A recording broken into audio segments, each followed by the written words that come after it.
I would agree retirement is kind of a dirty word for physicians. I always use the word work optional. Right.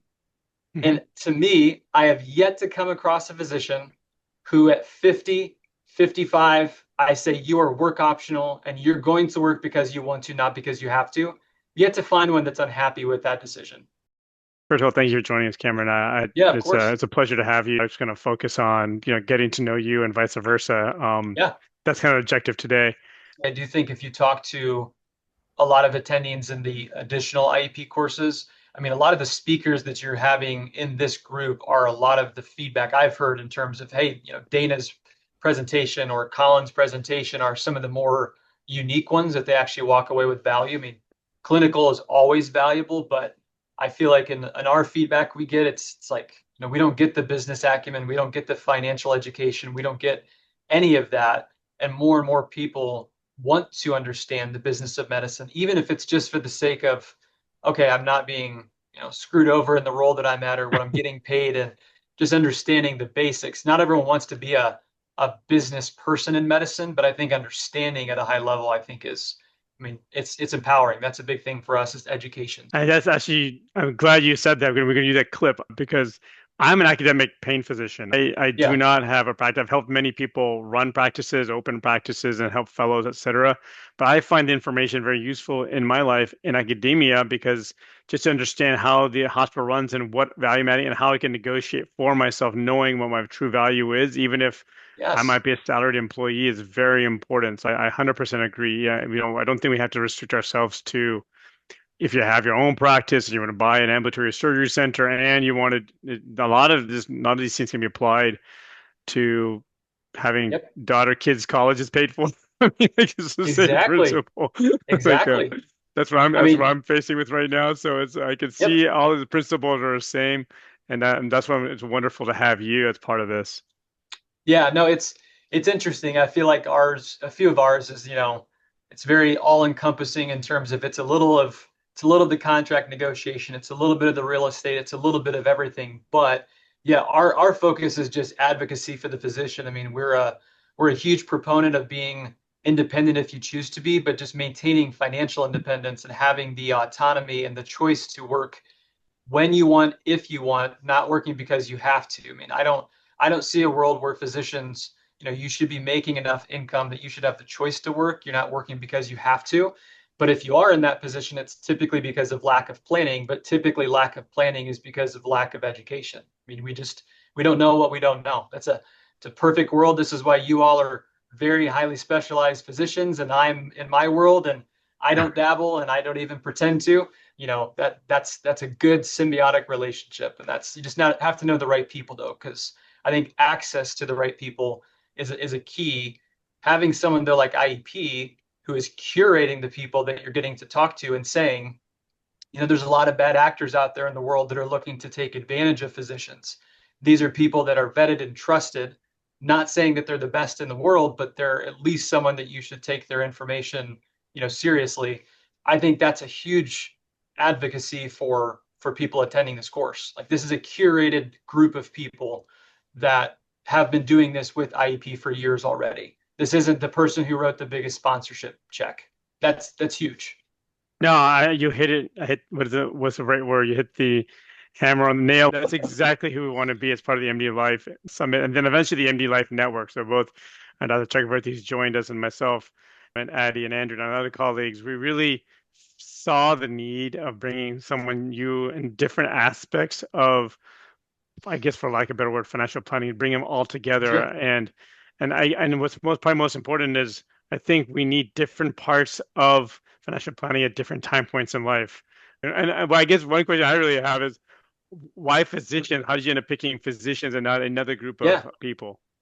Yeah, no, great question. So I grew up around healthcare in general. My dad's been a first responder and emergency services for almost my entire life, 30 plus years. So I've always been curious. I've been the interesting little kid who actually, pays attention to my dad as a coroner. And like, I'm curious about the human anatomy and biology. And so I initially thought I was going into medicine. That was always my aspiration. And then I got a little taste of business and I'm like, I don't know the connection between the two, but I want business in my life. I know that for sure. So natural progression for me getting into the financial world, helping others. Then as I got connected with Vestia, I was already working with medical and dental prior. And then I found Vestia roughly 8 years ago, and they were already physician focused. So it was a natural, congruency with my focus, with the connection in the healthcare industry. And then I have a very strong appetite for maintaining independence. So I really care about giving physicians the information, empowering them to stay independent if they choose to give them the power to know that they're getting a fair pay and they're not being taken advantage of, because it's very easy. And so I love being the advocate, but I also love creative thinking. I love taking a simple problem, which is something like paying too much in tax, and then looking at every potential strategy that we can use to limit that or minimize that in an ethical way. But too many people in my world are just taking the standard approach, not thinking creatively. And for someone like yourself, who are typically innovators and you want to think outside the box every day, you need someone that can match your acumen or your intellectual interest in figuring out creative ways to solve those problems. But yeah, we have a passion for it. And I do think there's a huge value with everybody in that room, but I think there's a value in having somebody who understands physicians. I love when you talk to a physician and they say, well, I have an advisor, and they know doctors, and you ask a simple question like, well, what's an RVU? And their eyes cross, and I don't even know what that means. But there's similar problems you all face, but there are also very unique issues, and the risk that comes along with that, the shortened work life, the delayed gratification, like all these weigh into these big financial decisions. You have to weigh carefully. So it's so funny you say that. So I think both Christian and I have had fellows, or I still have fellows that graduate in June 30th. And because I have a lot of gray hair, I become a de facto financial advisor. Oh And yeah. so I always see around this time of year, I see fellows looking at cars. Oh yeah. So it's the first thing looking at, Yep. but I never see them look at, and I'm not going to name any car companies, but I always see Yeah. the luxury version of that car company as the Uh-huh. first option. It's Yep. always the end version, and I go, look, my one tip is always like, look at they're looking at the sticker price and they're saying all these things. I go, look at the monthly payment. They're debating between lease and buying. I go, Yeah. understand just because your salary has gone up, a lot of things are going to go up for you. Yes. So before I go into that any further, what's like the one tip someone in their early Yeah. stage career, and I know there's a lot of tips, but anything that would be Yeah. just a one thing that's useful early on, because we all do this kind of naturally because of having experienced, my example, buying a car, but whatever you think. Yeah. Yeah. What's one tip for newer to practice physicians? This is a great question. I think to your point, like controlling lifestyle creep and setting good habits early. To me, I feel like foundational building early on, hopefully before you even enter practice, paying yourself first, prioritizing what's really important to you, I think is paramount. Now, I'm not a believer. I hear people say, like, keep living like a resident. I disapprove of that, just like a blanket statement, because it's different for everybody. But I'm also in the camp of, you don't need a Tesla or a Maserati for your first car. You can drive something nicer because you've had 15 years of delayed gratification, but you don't need the most expensive car right now.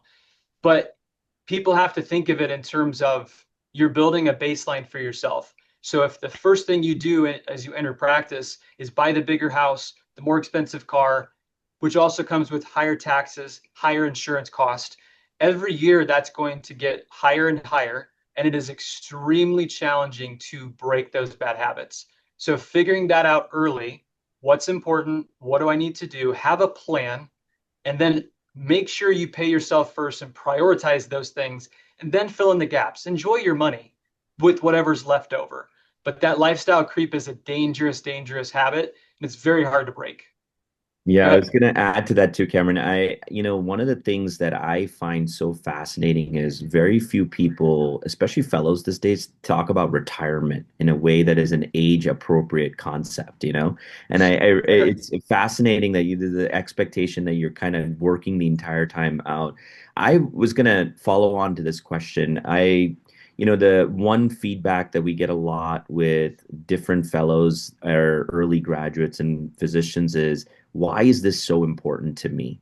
I mean, how do you get them to really, your advice is incredible, but a big part of it also is the acceptance that, especially as physicians, you have this kind of ultra type A personality. I've made Yep. it. I've done everything Yep. right. Of course I know finance. And Yep. if you're lucky enough to be with Dr. Gulati and his fellows, he maybe they're at least willing to hear him out.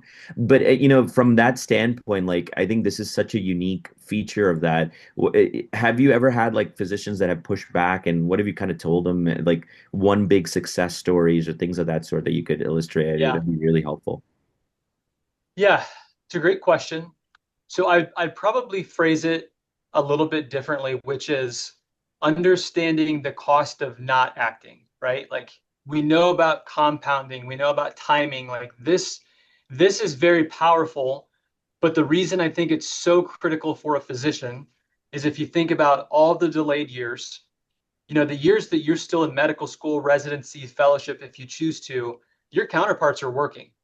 And if they choose to work, they might be making less than you ultimately will, but they still have years to save and let that money compound and grow, which means when you do get to the point where you can save, you have less years to accumulate. And in some cases, you might work less years than you are retired. You might work for 15, be retired for 30. And so making decisions early and accurately, I feel like the impact of making a wrong decision or not acting at all is paramount. I say that the issues are similar between a physician and an engineer, but the scope, meaning the size of the salary or the expenses that you're discussing, but then also that timeline is very different. So the impact of those decisions are critical. So, asking, like putting it in very lay terms, like will owning that Maserati make it feel better to retire 2 years later than you could have otherwise? If you have to work 2 more years in retirement to pay for this car right now, is that a good trade-off for you? And putting that in practical terms sometimes is very hard to understand until you show them the real numbers. I'll give you an example. Like I had a client recently, and they were adamant on building their dream home from the start. They entered practice, they want to build their dream home. I challenged them to rent for 2 years. And they said, that's just the stupidest decision that you could think of, until I showed them the numbers. And the reality is the same rent cost that they have would have only been paying the interest of their mortgage for the first 2 years anyways. And they're moving to a city they have no connections. They have no family. They are moving there for the job.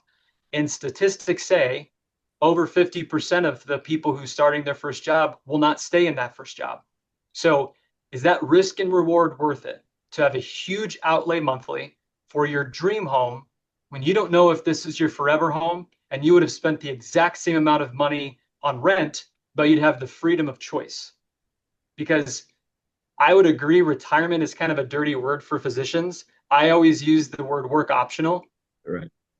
And to me, I have yet to come across a physician who at 50, 55, I say you are work optional and you're going to work because you want to, not because you have to. Yet to find one that's unhappy with that decision. Right. And it's a lot funner than to go to work. Well, I'm 5 months away, and I hope I'm work optional soon. I love it. I love it. Yeah, no, I'm excited. And it's interesting. I agree with you. That's a sentiment that I hear a lot, but there's also this, like, I talk about a lot with our clients. There's always an economical and then a psychological decision with any sort of financial choice, right? And I hear people say that, especially if it's a young person, they don't have a family yet. And then I talk with them when I'm working with them 20 years later and they've amassed, a couple $1 million, and they say, well, I don't want to touch that money. Like I worked hard to save it. So it's like when you don't have it, it's easy to say that. But then once you have accumulated that, there's a natural tendency for people to say, well, I just want to live off that money and I don't want to touch the principal. I'm not saying that's right either, but point being, your life changes so much and your perspective changes so much. That's again why you need that choice. Save early, save the right way, pay down the debt if it's important, like know what's good and bad in terms of financial decisions and the impact, but everything has a trade-off. Every financial decision you make has a trade-off. You need to determine what the trade-offs are worth to you, because some people would say, I'm happy to work an extra 5 years if I can afford to pay for all my kids' education, own the second house, and enjoy life how I want. But some people would say, I am not working past 55 for anything. And that means other things have to be given up. You can't have everything. But people just have to understand what they're willing to give up. Yeah. Yep. But Absolutely. Cameron, it's good. It's gonna be wonderful to meet you in the fall, and Likewise. this is a great chat. I hopefully get to catch up some more. So I'm going to be like pulling Cameron aside for a coffee break. I'm telling you right now Talk about my that personal stuff. Yeah. the trend has been we go to present to the attendees at IEP, and then I end up working with the faculty at IEP. Yes. Just because the reality is, and I would say this is just something observationally, like I think a lot of people assume a 10, 15, 20 year in practice physician just has it all figured out. And it's not to say that people aren't doing great work, but it's amazing how many, like the tax strategy or an investment opportunity or just like low hanging fruit or risk management's another big one we see a lot of people overlook. And then we find opportunities. And then all of a sudden they realize, well, maybe I didn't have it quite as good as I thought before, but you can still optimize no matter where you're at in your career. I think it's And I important to remember. appreciate that. That's actually great news. Even if you're doing well, you can probably do better or more. But thank you. We'll chat soon, Absolutely. okay? All right. Appreciate your Cameron, time. we'll see you Thank next you. week. Thanks. Yep. Bye. Bye. Bye.